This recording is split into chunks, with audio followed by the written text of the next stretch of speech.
Hello guys, അപ്പോൾ നമ്മുടെ മറ്റൊരു വീഡിയോയിലേക്ക് എല്ലാവർക്കും സ്വാഗതം. നമ്മുടെ ചാനൽ ഇഷ്ടപ്പെടുകയാണെങ്കിൽ സബ്സ്ക്രൈബ് ചെയ്ത് സപ്പോർട്ട് ചെയ്തേക്കണം. അപ്പോൾ ഇന്നത്തെ വീഡിയോ എന്താണെന്ന് വെച്ചിട്ടുണ്ടെങ്കിൽ ഞാൻ കുറേ നാൾക്ക് മുന്നേ എടുത്ത് വെച്ച വീഡിയോ ആണ്. ഇന്നാണ് എനിക്ക് എഡിറ്റ് ചെയ്തിടാൻ സമയം കിട്ടിയത്.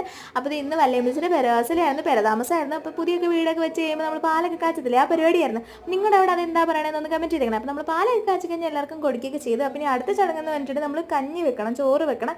അപ്പോൾ ആ പരിപാടി ചെയ്തുകൊണ്ടിരിക്കുകയാണ്. അപ്പോൾ ഇതാണ് വല്യമ്മച്ചിയുടെയൊക്കെ വീടിൻ്റെ ഉൾഭാഗം ഞാൻ കാണിച്ചു തരാം കേട്ടോ. ഇവിടുത്തെ 2 മുറിയുണ്ട്, ഒരു ഹോളുണ്ട്, ഒരു സിറ്റ് ഔട്ട് ഉണ്ട്, ഒരു കിച്ചൺ ഉണ്ട്, ഒരു കോമൺ ബാത്റൂം ഉണ്ട്. ഇത് വല്യമ്മച്ചി കൊടുത്ത ഗിഫ്റ്റാണ്. ഇതാണ് ഞങ്ങൾ വാങ്ങിക്കൊടുത്തത് ദിവാങ്കോട്ട്. ഇതെൻ്റെ അമ്മയുടെ അച്ഛൻ വാങ്ങിക്കൊടുത്താണ്. കട്ടിലും ബെഡ് എൻ്റെ ചിറ്റ് വാങ്ങിക്കൊടുത്താണ്. പിന്നെ കുറേ പാത്രങ്ങളുണ്ട്, പിന്നെ വാഷിംഗ് മെഷീൻ ഉണ്ടായിരുന്നു, ഇൻവെർട്ടർ ഉണ്ടായിരുന്നു, സോഫ ഉണ്ടായിരുന്നു, അങ്ങനെ കുറേ ഗിഫ്റ്റ് ഉണ്ട്. അതൊക്കെ ആരെ വാങ്ങിക്കൊടുത്തതെന്ന് എനിക്കറിയത്തില്ല. അപ്പോൾ ഈ കഞ്ഞി തിളച്ച് കഴിഞ്ഞാൽ അമ്മ ഊറ്റി വേണ്ടത്. ഇതാണ് എൻ്റെ അമ്മച്ചേമ്മയും ഉണ്ണിക്കൊണ്ടും കഴിച്ചിട്ടുണ്ട്. അമ്മ പുറകെ വരുന്നുണ്ട്. ഞങ്ങൾ പോവുകയാണ്, കാരണം ഞങ്ങൾ പിറ്റേ ദിവസം പണിക്കുമായിരുന്നു. അതിൻ്റെ വീഡിയോ ഞാൻ അപ്ലോഡ് ചെയ്തിട്ട് നിങ്ങളെല്ലാവരും കയറി കാണാം. പിന്നെ നമ്മുടെ വീഡിയോ ഇഷ്ടപ്പെടുവാണെങ്കിൽ എന്തായാലും പോരായ്മകളൊക്കെ ഉണ്ടെങ്കിൽ കമൻറ്റ് ചെയ്തേക്കണേ. അപ്പോൾ നിങ്ങൾക്ക് ഇഷ്ടപ്പെട്ട് കഴിഞ്ഞാൽ ലൈക്ക്, ഷെയർ, സബ്സ്ക്രൈബ്. ബൈ.